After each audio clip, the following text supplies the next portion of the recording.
just don't know. I don't know. I'm looking, yeah. Marc Clarke, that's classic. I love it.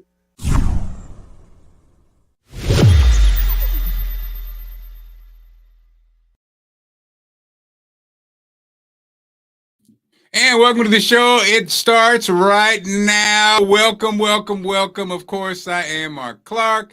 We got a crazy show today after a crazy night at the Oscars. My, oh my, Bootsy. Well. What? So look, on the show today, we got DJ Boo Man, Baltimore legend, who was working with Lizzo. So I'm going to get Boo Man on early. Poet's going to join us too, but Poet is also on her real job on the air at WPGC. She's going to be checking in. DJ Boo Man and his baby girl is in the mix also. What's going on? What's going on? What's happening? So, Boo Man, I don't know if you watched the Oscars last night and Will Smith. Yeah, man. So there's going to be a little cussing. Is the baby's ears going to be okay with this? Oh, yeah, we good. We all good. All right, because, I got to get your take as you entertainment moguls. I have to get your take on this. So last night, for those who haven't heard about this, if you ain't heard about this, you're definitely under a rock. So last night at the Oscars, the Academy Awards, clap heard round the world. Chris Rock comes out and he does what he does, and Chris Rock, searching the audience, cracking on people. He sees Jada. Oh,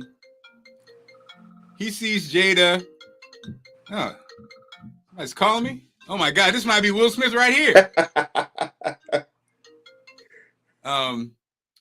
He sees Jada and he says about Jada, stay tuned for G.I. Jane 2 coming soon. Something to that effect, right? Yeah. And I guess Will had enough of it. Now, when you're watching this in real time, you're like, is this really happening right now? So for those who didn't know what happened, Chris Rock says the joke, says Jada, hey, G.I. Jane 2 coming soon. And then Will gets up off his seat and does this. Oh, wow. Oh, man. Wow. Will Smith just smacked the shit out of me. Okay, let's see what we got. Oh, wow. Wow. Will Smith just smacked the shit out of me. Will Smith にやられました。 He gave him the full form, too. Wow, dude. It was a G.I. Jane joke. G.I. Jane のジョークだったんです。I'm going to, okay? Okay. Awkward. Super awkward. Oh my God. Okay, now, look at God though. Look at God. Now, there's only one person in the universe. After the most awkward moment ever in the world, there's only one person who could calm things down. I'm so excited to be a part of this historic moment.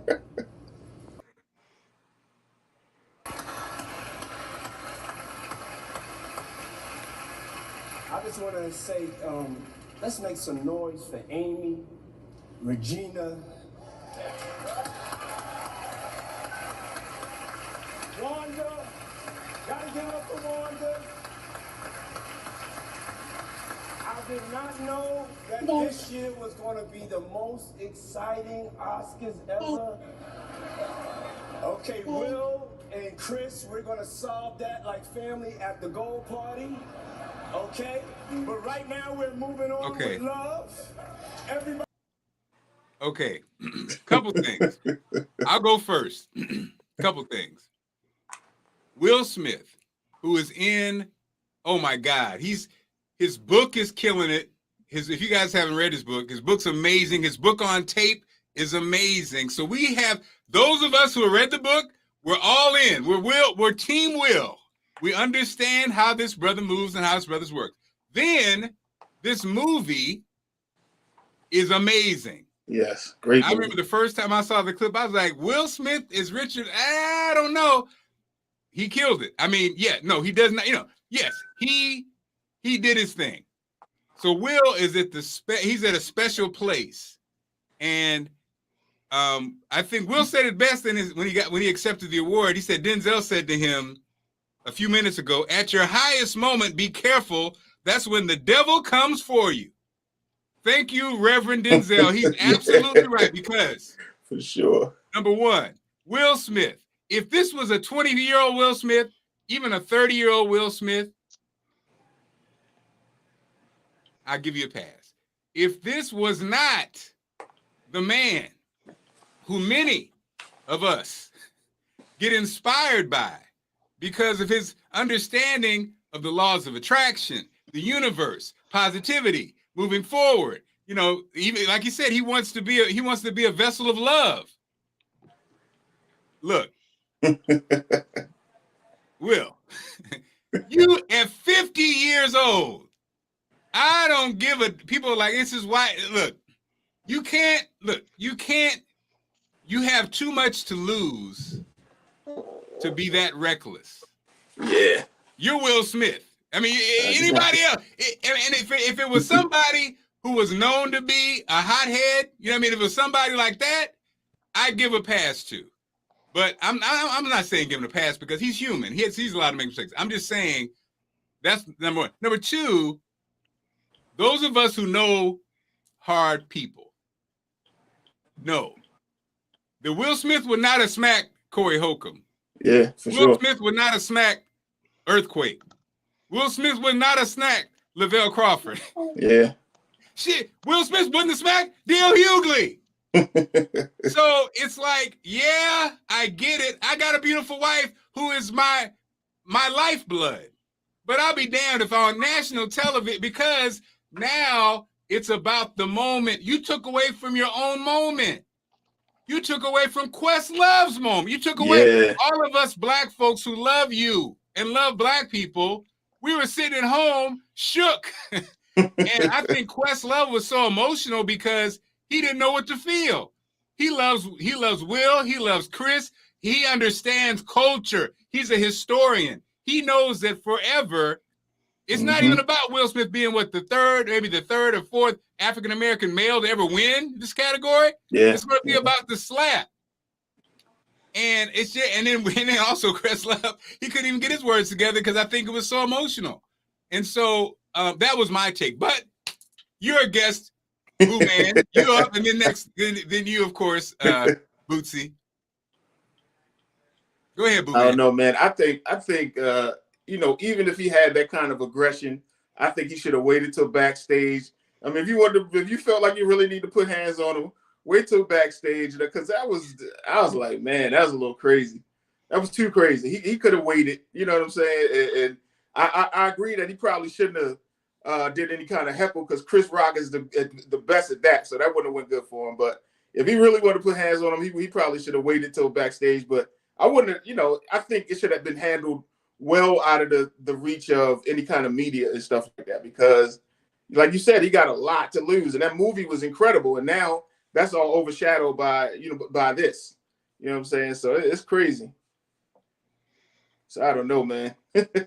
Bootsy, you done slapped up people in restaurants and at the boat, at the boat, at the shrimp house, at the shrimp boat.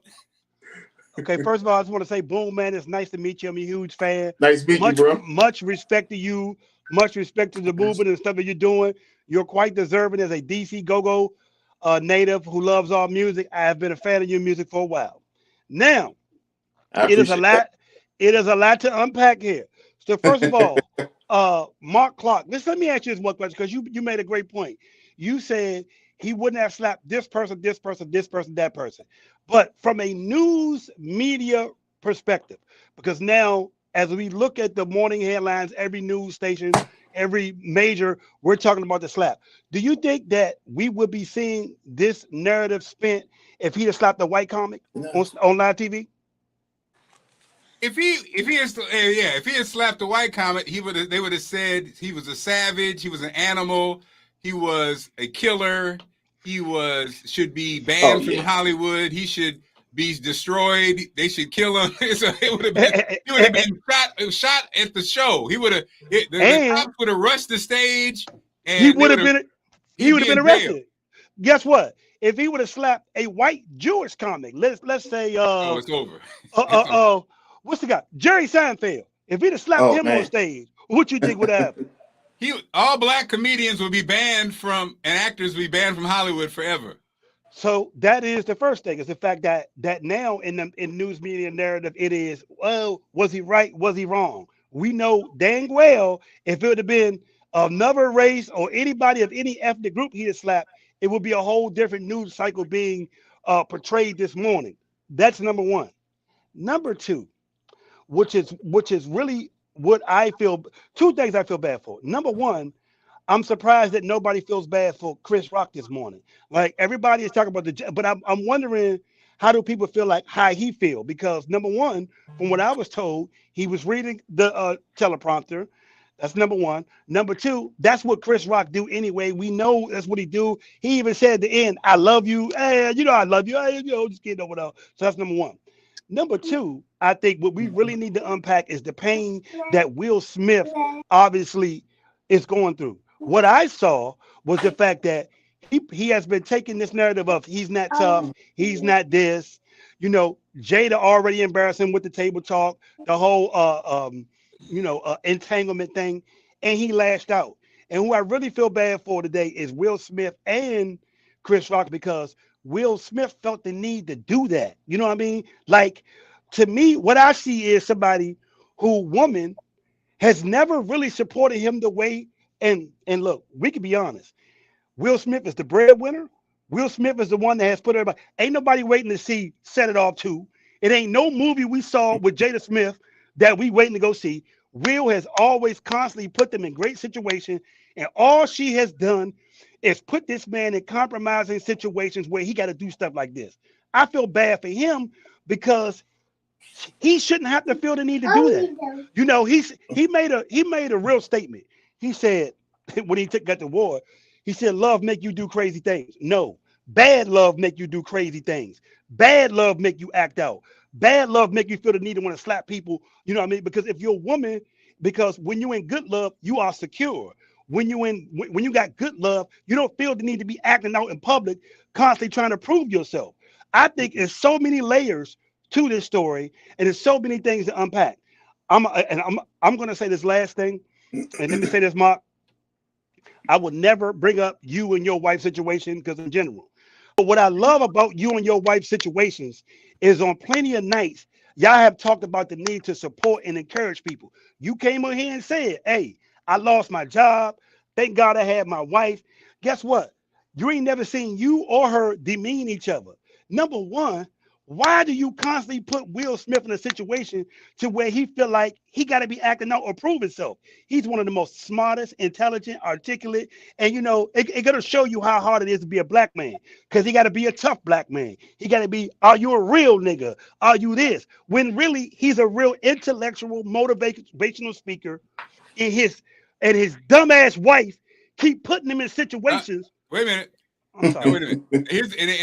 So Bootsy, here's the part this is the part that the irony about it, and Boo man, this is what makes our show such an amazing show. So number one, the book. What I love about the book, I haven't read it yet, but I need to. And what I love about the book, and what I love about Will, because this is last night it happened. In the book, Will was more candid. I don't think there's ever been a more candid book I've ever read. Wow. Number one. Wow. I've never seen somebody put their flaws and everything out for the world to see. Right? So the irony of it all is what Bootsy just said is what I would say at least 80% of us felt about Jada, right? What we got in the book, though, was we're wrong. We're wrong. Will, it's Will. Will is the kind of person, as he talks about his challenge about being insecure about his manhood. He talks about him being fearful and like his dad. He talks about all of the things that black men never talk about. And so that bravado and all that thing, the beef that they have most of the time is Will's super controlling, right?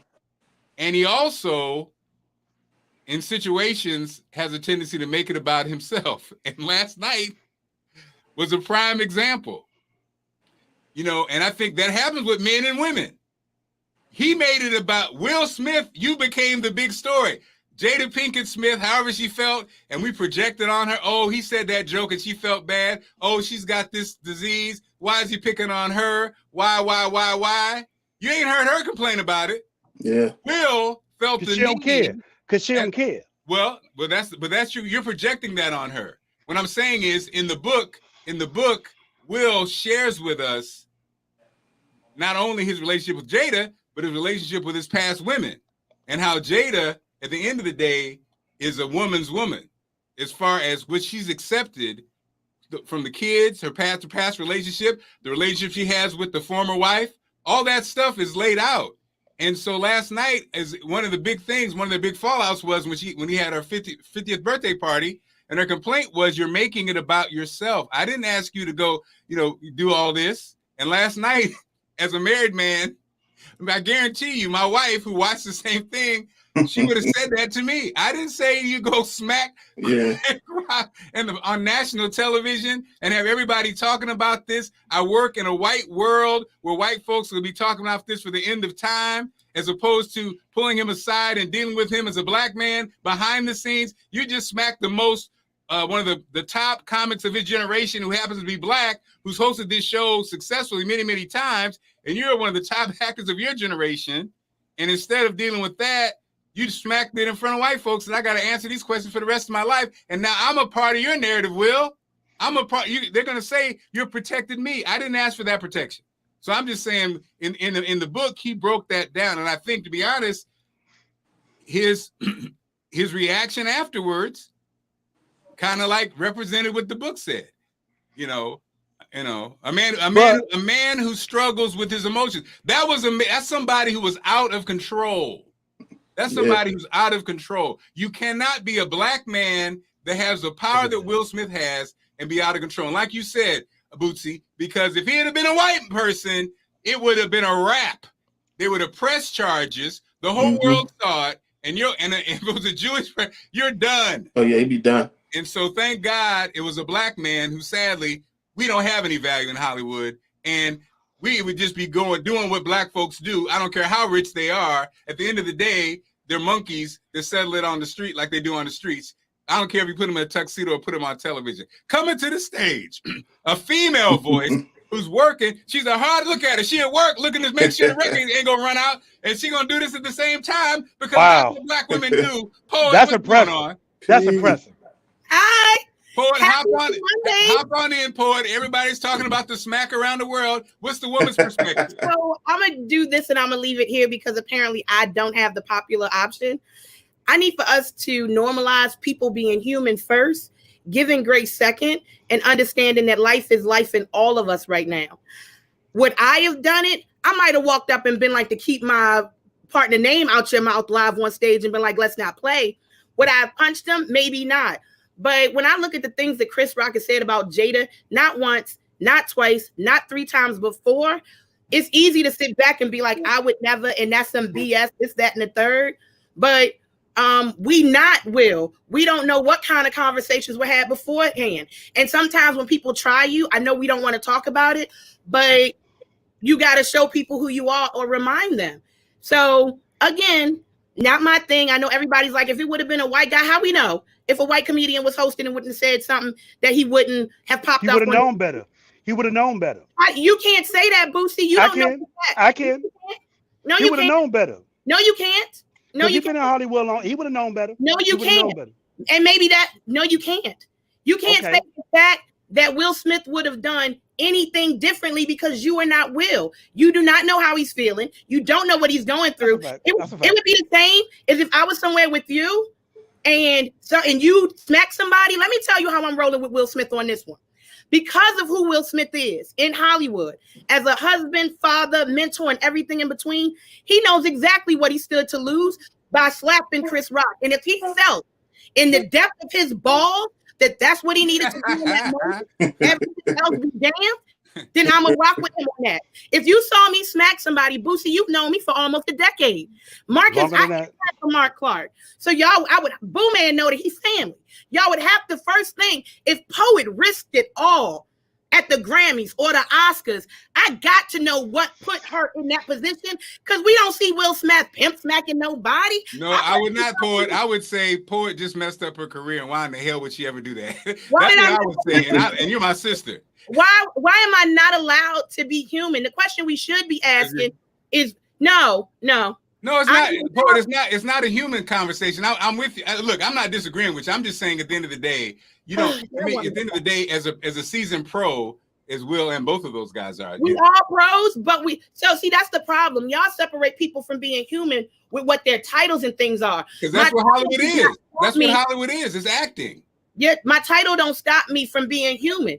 I, again, don't know what led him to believe or led him to feel like that was his option in that moment. I'm going to tell you, somebody who sat down with Will before, I know that it had to be more than what we saw. Now, we've all been at a point of when it was the straw that broke the camel's back. And I just want us in this moment to sit back and reflect. I always tell people, think human, not labels, because a label will make you think that somebody can't be who they are. Yeah, he's Will Smith actor, but he Will Smith, period. So how do we know that there wasn't a conversation that was like, how do you know that he didn't drag Jada out the house crying and screaming because she felt some kind of way about herself? It's just it's a bunch of layers. Okay, stop right here. So listen, we'll wrap it up. Oh, I got a break. Wait a minute. Go ahead. Go. You want to come back? Mute. We'll have Paul come back because I just want to. We'll go around and wrap it up because I just want, like you said, I just want to be clear, and I think this is the part, Boo Man, that I love about our show is that most of the time there's a time limit, and people can't really get the whole. I heard you were here. Hey. Monique, you know the Good Morning Show. WP. What's going on, Monique? Talking about. She came in here because she heard me fuck. I heard her going off. I was like, hold on. Okay. What's your take? You already know my take is protect Black women, period. But my whole thing is I wish he could have done it a little differently. I wish he had a different approach. Maybe even go up, take the mic and just say, look, I'm tired of the disrespect. Keep my wife out of it. That's what she's had struggles with her hair. We don't appreciate your joke. And then went and sat back down. He would have hit harder with that one. Yes, he would have. But he literally would have hit harder with that one. But well played. Position. But it just sucks that it had to happen on a night where the Black people was taking over the Oscars and all of that stuff. But it's like I can see both sides. Can I ask you a question? Have you ever felt somebody push you to your limit? And what was your let me back away and take 15 seconds? No, I've been pushed to a limit and I end up getting physical. You know what I'm saying? Okay. Well, we watch it on television. Poet, you know that damn scene. With somebody that was in that position, in that moment, are you really thinking about You're your not career? in control. And that's those moments where you actually recognize and you think, I'm a person who practices self-control. I'm a control freak. So in that moment where I lost control, I was pissed with myself afterwards. But in the actual physical moment of it all, I had no control. And and if I could go back and change it, I would have. And so that's the point, Poet. I wanted us to go around, but I just wanted to say, let's all go around as we wrap. What you just said, Monique, is exactly what I'm saying. What I'm saying is, I understand how Will felt. What I'm saying is, all those issues you guys mentioned. But number one, it'd be different if he's 50 years. You're 50 years old in Hollywood, and you've won this game. And you've been in many rooms where you've been with people who you disliked, whatever. All I'm saying is, at this age, there has to come a time when you are in control. And he lost control. And so the conversation, as far as all that goes on stage, at the end of the day, he lost control. And no, there's no point in my life that I lost control on the professional stage because we're professionals. That's my take. Okay, you got, go ahead, Poet, and Monique, y'all wrap up. Y'all give your take. Monique can give hers. Go ahead, Monique. But the thing is, you just made a key point. 50 years in Hollywood. We don't know what that man had to go through. A Black man in Hollywood, 50 years, everything that he slapped Chris Rock with was a culmination of everything he's been through. He didn't deserve that. but he got it as a result of the emotional buildup of all of that pressure, and that pipe just burst. You know what I'm saying? So he's human. We look at people that's in that role, they're acting and everything else, and we think that we know them because they're great actors. You know what I'm saying? They're playing a role in these different movies, but he still is who he is. He is a street dude from Philly, and he let everybody know last night that can happen.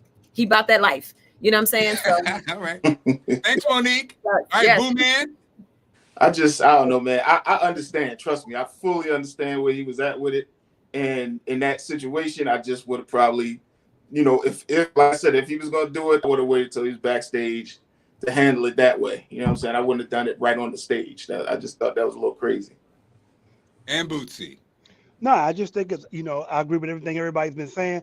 I think there's a lot of layers to the story. But when I saw him cry during that speech, I think I saw a whole bunch of emotions going through his mind. And I don't know if everybody's addressing everything that's going on. We're just looking at the slap. And also, as I'm saying before, the role that I think Jada plays in him acting out a lot, that I don't think people are talking about. You know what I mean? Like, there's a reason why he felt the need to do that. And it's been a buildup of her embarrassing him, putting him in situations where he got to defend himself. And I'm not saying that was the reason why he did it, but I just feel bad for Will, that I feel like he just can't come as he is. I think he's a great person. Go ahead. I'm sorry. No, and we'll move on because poets getting honored, y'all. But at the end of the day, though, Bootsy, I'm sorry. As someone who's been married over 20 years, let me tell you something. He a grown ass. Ain't nobody make you do nothing. You're right. Ain't nobody. And let me tell you something. Right. Reading Will Smith's book, ain't nobody made Will Smith do nothing. I'm not saying she made him. Don't get it twisted. Nobody makes you do anything. You make decisions that you make, and if you don't, you have to live with your decisions. That's what being a grown-up is. So I'm not saying she made him do it, but go ahead. I'm sorry. Well, okay. It sounds like you're blaming her for Will Smith, and you can't you can't do that because I think people do that. That's like that happens. Men blaming women, making them do what they're gonna do. That's exactly what abusive men say all the time. Girl, see what you made me do to you. All right, poet. You're going to be honored. It's going down tonight. We're going to be watching. Tell us about what's happening.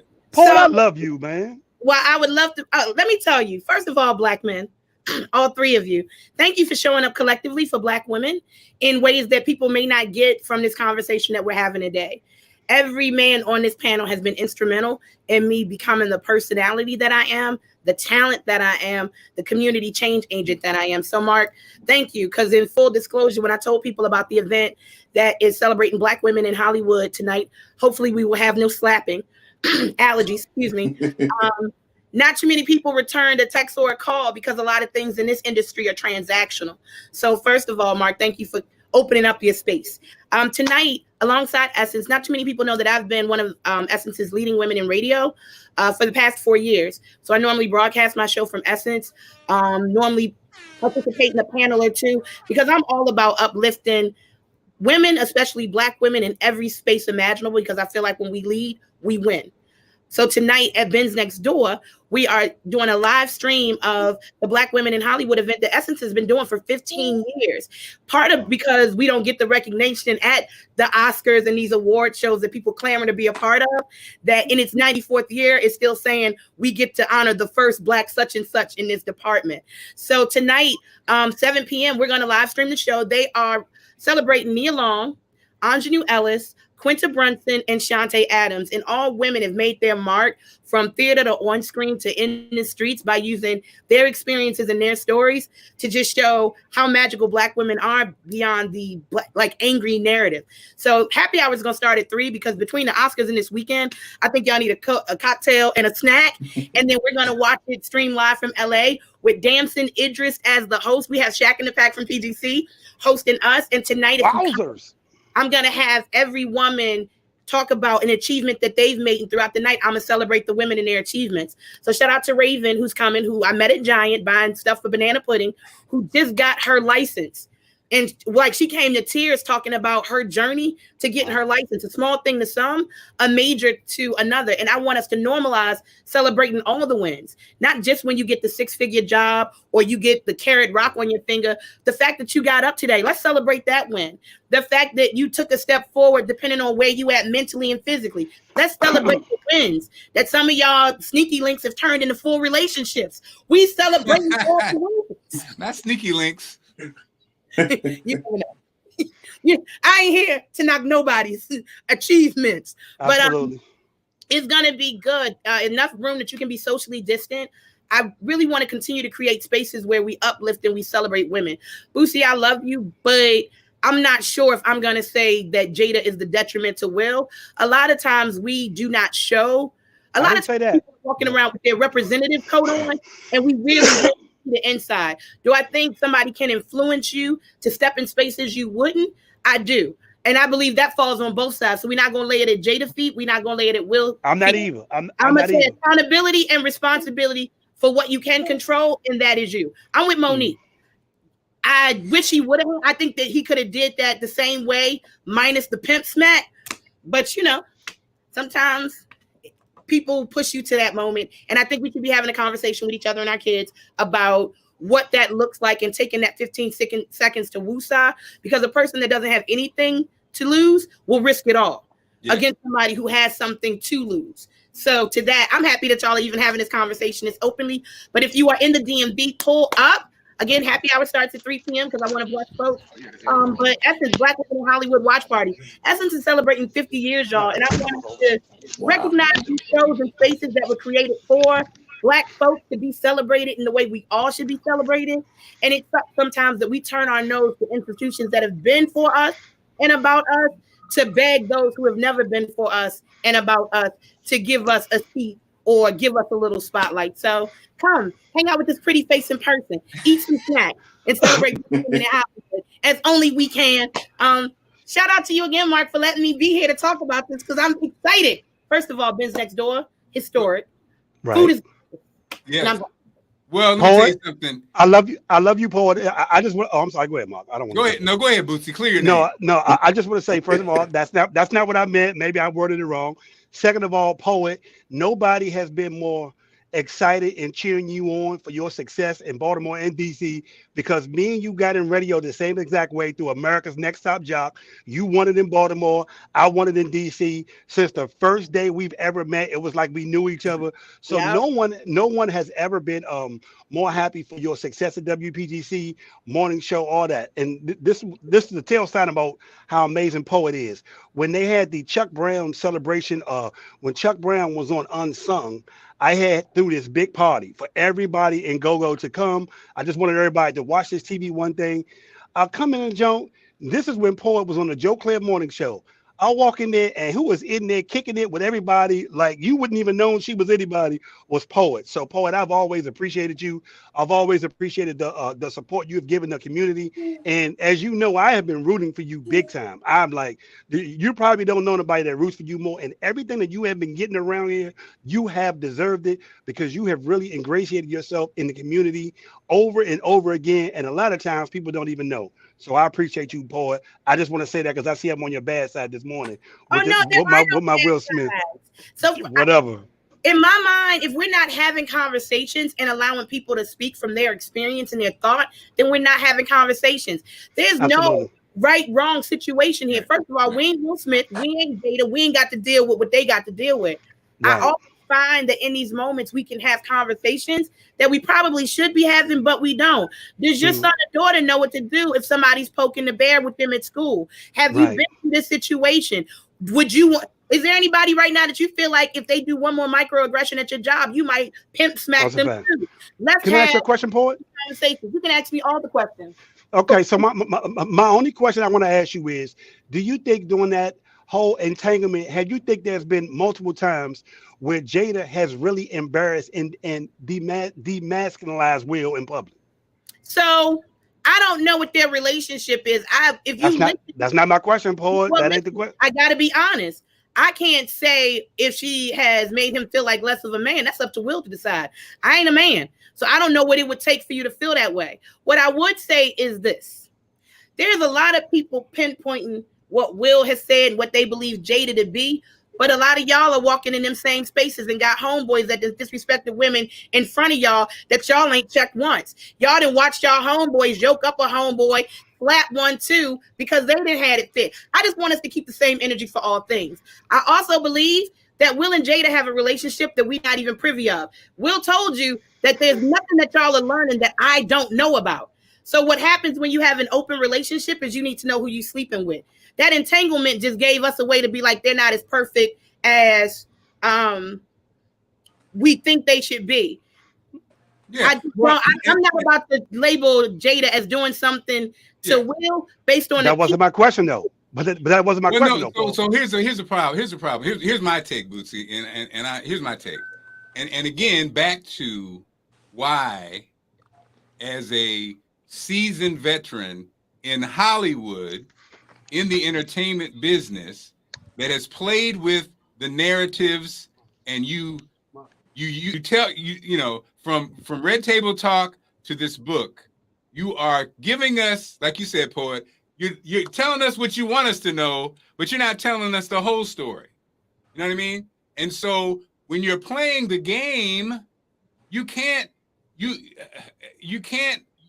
complain about the game. You can't, on one hand, put out your shingle as I am your thought leader on positivity, and that's what Will Smith does. Some people are in Hollywood wilding out, doing what they do. It is what it is. Will Smith has a shingle that basically has motivation, power, love, communication. He basically has labeled himself like myself. I've labeled myself as a family man. So if I'm a freak and it comes out, I have now contradicted, or I'm a hypocrite. You know what I'm saying? And so Will and Jada, on one hand, we say, dear? No, go ahead. I want to hear the full thought. So on one hand, you guys are sharing your information, you're open for discussion, you're sharing the truth. But on the other hand, you're upset, or your feelings are hurt, or you're caught up. You can't have it both ways. Like you say, the entanglement was just a bit of it. But at the end of the day, you remember how entanglement comes out, and then Will, then it comes out, we have open marriage, then it comes out, blah, blah, blah, blah. This was leading up into the book launch, right? So the book launch gave us a lot of juicy tidbits of like promotion that was setting up the book. So it was like the entanglement thing comes out, and then after that, it came out where we have an open relationship. Well, if that's the case, then entanglements, that's not shocking. If you have an open relationship, that's what open relationship is. So all I'm saying is you can't have it both ways. You can't understand how Hollywood works and use Hollywood, then at the same time get so emotional you slap somebody on stage. That's all I'm saying. And that's why I will always go back to the argument of being human, because I can be both. Well, you're human, but you're playing the game. See, that's what I'm saying. If it was just humanity, if it was your raw emotions, and how you move through life. Who isn't playing the game though? Who isn't playing? Who is not? Look, I guess what I'm saying is everybody has a right to be human. All I'm saying is for me, who's I'm a fan of all of it. My thing is, ain't no way in hell that a professional is going to go slap somebody because they said something about whoever. A comedian said, it's like going around. I'm from a generation of Don Rickles. Don Rickles made fun of his friend Ronald Reagan all the time. Ronald Reagan had dementia. That's what comedians do. They make fun. That's what they do. That's all. So at the end of the day, tonight we gotta get Pooh Man. Pooh Man gotta get some time. So Poet, tonight, once again, Poet. One more time, Poet. Tonight, everybody's welcome to come check this out. Yes, I would like to see all of your faces in the place. Bootsy, pull up so I can get a hug after I spray you with ice. Hey, guess what? I'm 10 minutes from there. I will be there, baby. Don't you worry. That means a lot to me. And Mark, you are wise beyond your years, and I'm happy that all of y'all shared y'all point of views. But I always like to look at what is the bigger conversation that we should be having. Like somebody just put Hollywood work doesn't drive all Black people crazy. So what else is sitting on Will's mental? What else is happening? And always be able to look at yourself. It's just easy sometimes to not be in it and be like, well, they shouldn't have did this, that, and the third. Maybe I didn't write a book and do a bunch of stuff leading up to my book launch, but people be dropping subliminal hits about their family and business on social every day. Be poking bears and their boyfriend's child's mother and my mother-in-law. We do a lot of things, and then under the guise of, since they are a celebrity or they have a bigger visual, that they can't be held to the same standards that we're asking people to hold us to. And I think that's where I'm sitting here, that Will did what he did, and now he's sitting here. But let's not act like, for those who are saying, oh my God, what are kids going to think? And he's supposed to be positive. Some of y'all did worse things this past weekend in front of your own kids. Rolled blunts, called somebody a couple bitches, and you're not concerned about how that looks and what kind of situation you're putting forth. So give grace, be kind. All right, Poet. Thanks so much. I love you, Poet. Love you, Poet. Amazing. A Poet. Give it up for Poet, y'all. I love y'all. As always. And you can tune in after our show. Right now. Midday Shenanigans, 10 to 2 on PGC every day, Fox 5 Dish Nation. This is who I am and how I am. Poet is live right now. Thanks, baby. Poet joining us. You know what? You know what it is, and I'm older than you guys. At the end of the day, and it's funny because I think you know how you. At the end of the day, you know, my mother raised me by herself. And one of the things, and so everybody, we all come from different places. So for me, what Poet just said, somebody talking about me or my family will never move me to violence. Why? Because my mother, Jackie, shout out to Jackie June, when I was a child, and y'all know how you know, when we were growing up, getting fired on, oh, your mama gonna get talked about, you gonna get talked about, whatever weakness you had, if it was whatever disease you had, whatever malady you had, was going to get fired on your whole life. That's how we were in our generation. My mom said, if I ever catch you getting in trouble over fighting somebody for talking about me, you will get in trouble. Because he said, whatever they say about me, you have to ask yourself, is it true? It's not? Okay. Then what you fighting for? So I am not somebody who can be moved by getting talked about. You know what I mean? So I might be a little different because it doesn't. I'm not. That's not going to happen. You're not going to. You can drag me, my family on social media. It's not going to end with us fighting because I am not. That's not my mother. Stopped that when I was a child. Because why? Because a mature person understands the sticks and stones. Mm-hmm.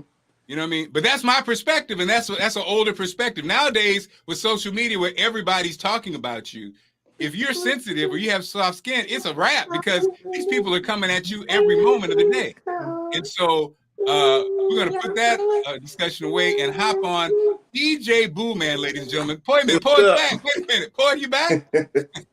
DJ Boo Man, ladies and gentlemen, is not only a legend in Baltimore. Yeah, shout out to the Driving Five being the pregame. Boo Man is not only a legend in Baltimore, he's a legend across the country because Baltimore Club, as Bootsy represents DC Go-Go, DJ Boo Man is Baltimore Club, is hot in many cities. In fact, sometimes other cities take it bigger than Baltimore. What's up, Philly? What's up? And so Boo Man is what's up, New Jersey? Yeah, shout out to Jersey. If you've never heard this song before, get ready. Watch out for the big girl. Watch out for the big girl. Watch out for the big girl. Watch out for the big girl. Big girl. Big girl. Big girl. Big girl. Big girl. Big girl. So Boo Man, when did that even come out? When did that come out? Ooh. Myself and rest in peace, my partner Jimmy Jones. We recorded that song in 1993. 1993. Yes. I was So about 19 years old, 18, 19, somewhere around there. I was 1993. Bootsy, you have obviously, I think the area has grown up with this song, correct, Bootsy? Absolutely, 100%. I remember going to Maryland Eastern Shore as a freshman in 1996, and this was like the hottest song. Percolator, and this was it. It was always the DC section and then the Baltimore section because you know with Eastern Shore it's half Baltimore, it's half DMV. I don't know how this always happened, but that song always got people excited. That's why I always knew what it was. So Boo Man, you were there now you can educate us. Okay, Boo Man. So Mm-hmm. a part of Baltimore culture and club culture is house music, which I guess originated from Chicago.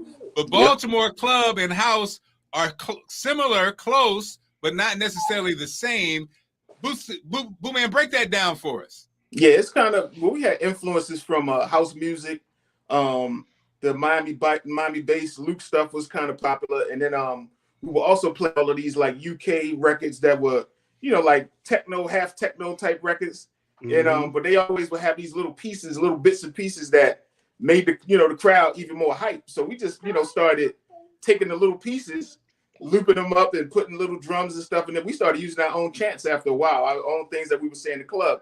So that's kind of how it, you know, like formed. We had like a lot of different producers back then. Frank Ski, shout out to Frank Ski, who really took it to the next level back then, and, you know, even to now. You know what I'm saying? So Boo Man was Frank. So Frank Ski produced a lot. Well, the Doodoo Brown, Doodoo Brown, the Miami stuff, right? Mm-hmm.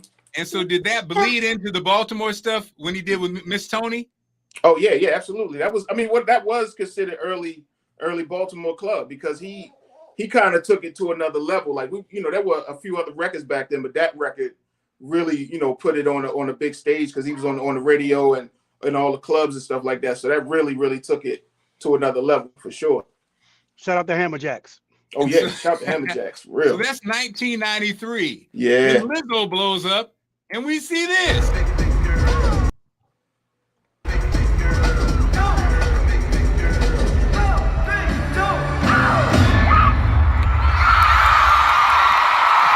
That money. Wait a minute, Boo Man. Lizzo, it's time for the big this South by Southwest. It's a whole thing, right? It's time for the big girl. It's a reality show, and so Boo Man, tell us about that relationship with you and Lizzo, and don't forget about us. I know the bank accounts are fat. Don't forget about us, Boo Man. Yeah, the crazy thing, she had been using the song on her tour probably like 2 years prior to this, and so sorry, what's up with my daughter? But yeah, she had been using the track in her live shows and stuff. And so what happened after that, she, you know, after when the show started coming around, they contacted us and were like, well, we wanted to use it. What you got to say? Okay. Yeah, because she was actually using it way before then on the low. Yeah, it's been 2 years before. Yep. Oh yeah, because I saw her doing a promo run maybe about 3 years before she got on. Her and Janelle Monáe were doing the indie scene way before they got on. Yep. And the thing about Lizzo was every song she had was big girl song. I ain't say it like that. But she had like a bunch of big girls with her, and they were doing like dance routines and all that. So, and when she played at the, every year, it's called a Summer Spirit Fest that everybody knows about. She played 2 years in a row. She ended with that song. She ended. Yeah, it's crazy.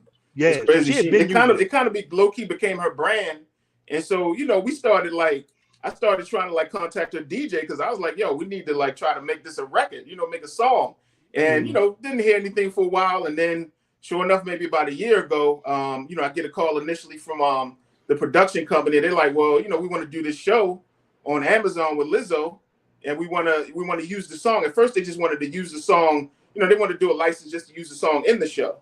And then maybe about 2 months later, they were like, we kind of thinking about naming the whole show Watch Out for the Big Girl. And then from there, it just kind of kept going. And they were like, well, we need some new versions of it. We need, it was a lot of different things going on. So it just kind of, moved from there. And it just, it went even crazier. And now we're here where they rolled out the red carpet for this thing and putting a lot of money into the promotion and marketing. So it's incredible. Wow. So Boo Man, for those artists out there who've been in the game like you for a long time, and what's the lesson you're taking from this moment? The lesson is you never know, like stay at it. You know what I'm saying? Like, this song is almost 30 years old. You know what I'm saying? Rest in peace to my partner, Jimmy Jones. He had vision a long time ago. We recorded that song in my mom's basement. You know what I'm saying? Like, that's how crazy that was. We were like 18, 19 years old, doing parties around the club, me, him, KW Griff. We just doing stuff all over. And, the next thing you know, this music started getting more popular. And you look at it from back then to now, it's insane. You know what I'm saying? I'll be 50 this year. You know what I'm saying? So, You know, I tell artists it's all about longevity. You never know what that record is going to be, and you never know when it's going to hit.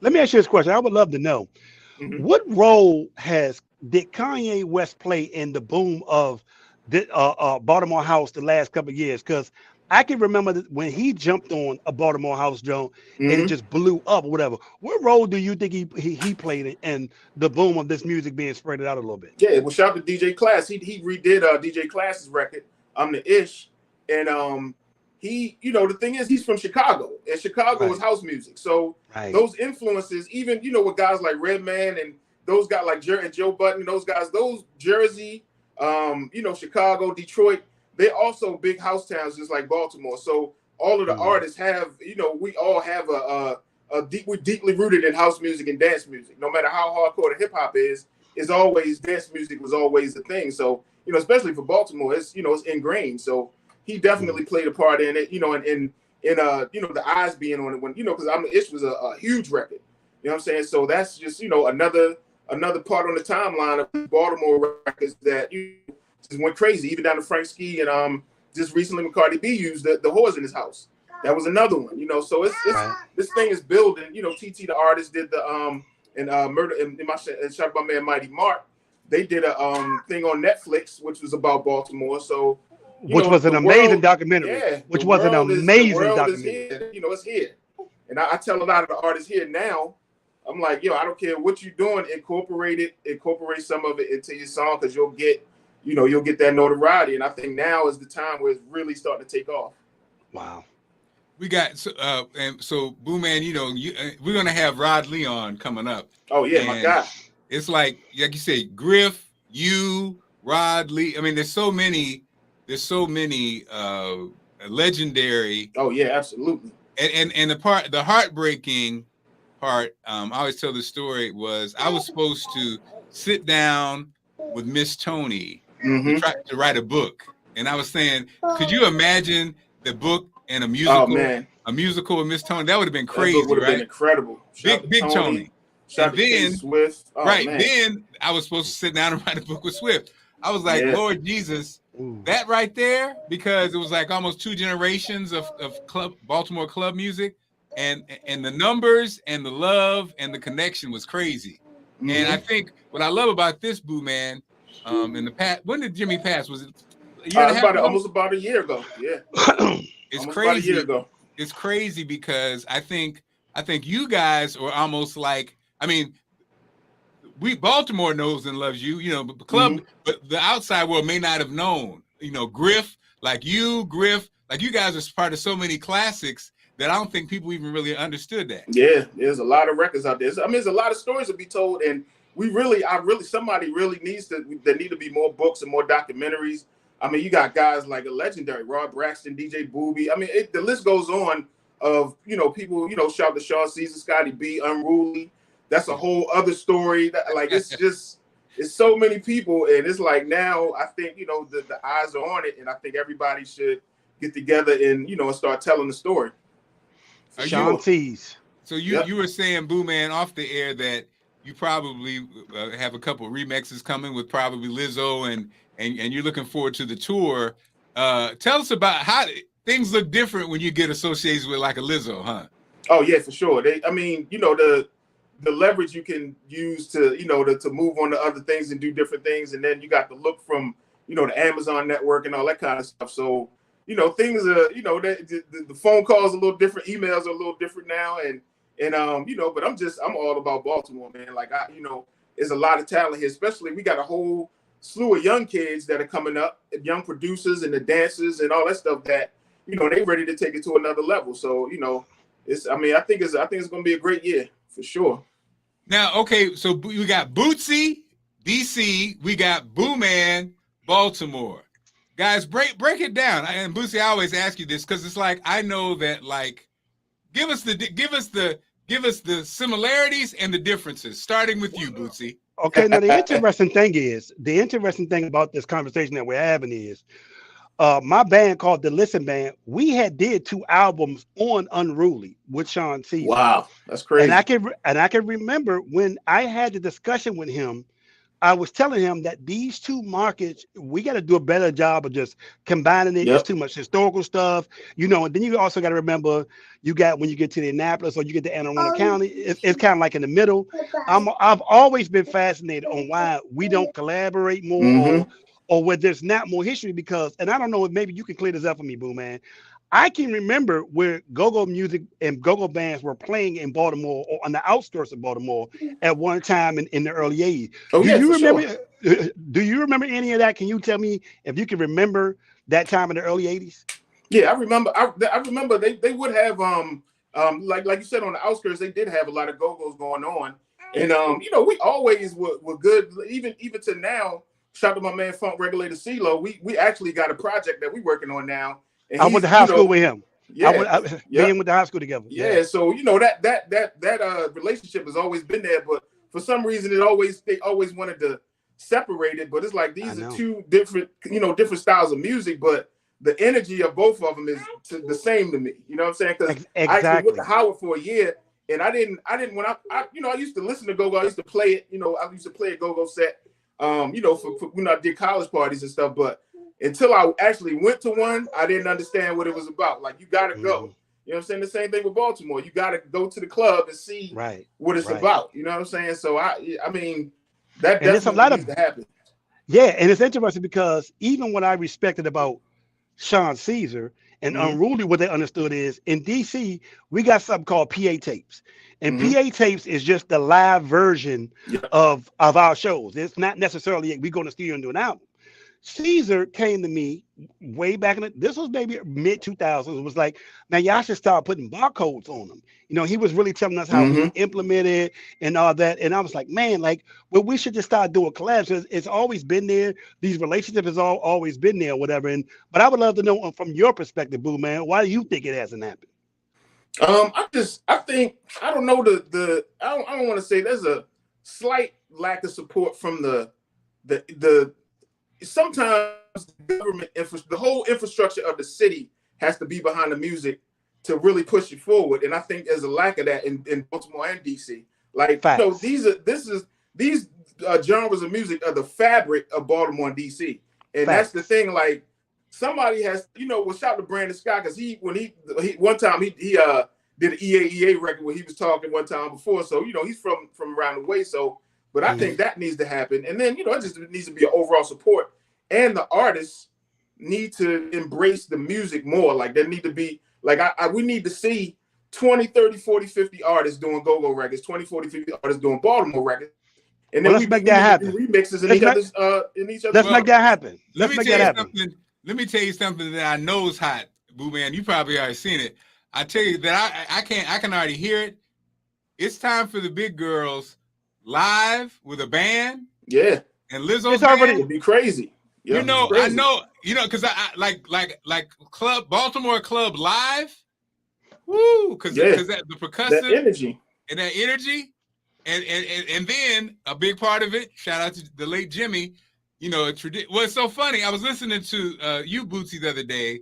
What's the term you called that Sugar Bear said? You call him what'd you call it? Not a toaster. What'd you call him when you're the leader, the front man? Oh, lead talker. I'm sorry. He's a lead talker. And so in Baltimore, Boo Man, it ends up being that guy with the voice, right? Yeah. So Jimmy was that. Yep. Shout out to Pork Chop, shout out to Tony, shout out to Buckshot. Yeah, so it's so interesting, you know, like, because that's a factor of it. Yep, that's the thing, and you got to see, you have to experience it live. Like, you got to feel, when you go to a go-go, you got to feel it. And I didn't understand, because, you know, coming from a DJ standpoint, they had a few records that were out, but you really can't capture that energy and press it up on vinyl in a studio like that. It's gotta be live. There's no way to, you know, even with the Baltimore Club records, like, we had some engineers and they would try to, like, we had a project we worked on, and the engineers were these big time guys, and they tried to press and do all this other stuff. We like, nah. And then, well, you guys, you make the levels too loud. Yeah, we make it for the club. That's it. We make our records to be played. We make it for the experience. And that's it. Yeah, there's no make it for the Sonics experience involved, and the Sonics are going to the club and listening to it. So, you know, that's the thing. You know what I'm saying? Yes, I mean, that's the nuance of this music.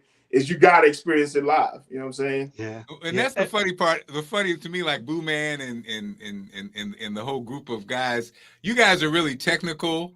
And I just think people, and I think the same thing happens with Go-Go. Probably both. People don't realize how technical you guys are. Like from a standpoint of, like you said, people just think, right, it's just magical. No, it's a whole, and then when you get to know the guys, a lot of them are, you know how DJs are. DJs are collectors. DJs are historians. DJs are like fact people. DJs are usually technically, like with electronics and things like that. They're kind of like geeks, you know, geeks in cool clothing. Look at gentlemen, I have to jump off. Boo Man, I would love to link up with you. It's been a pleasure to really meet you, man. I'm a huge fan. Much respect to your art. Much respect what you do. And I'm so hoping me and you can have a conversation and kind of link these things up that should have been linked a long time ago. Oh yeah, that has to happen for sure. Boo Man, continued success, my brother. And take care of that baby girl. Oh yeah, yes. If you don't have big girl, Boo Man, how can they follow you? Oh, follow me. I'm everywhere at DJ Boo. Watch out for the big girl. Watch out for the big girl. Watch out for the big girl. All right, brother. Take care. Thank you so much. Everybody, thank you for watching. Watch out for the big girl. You're watching live. Watching another time. For the big girl. Subscribe to the channel. For the big girl. We appreciate you. We'll see you tomorrow.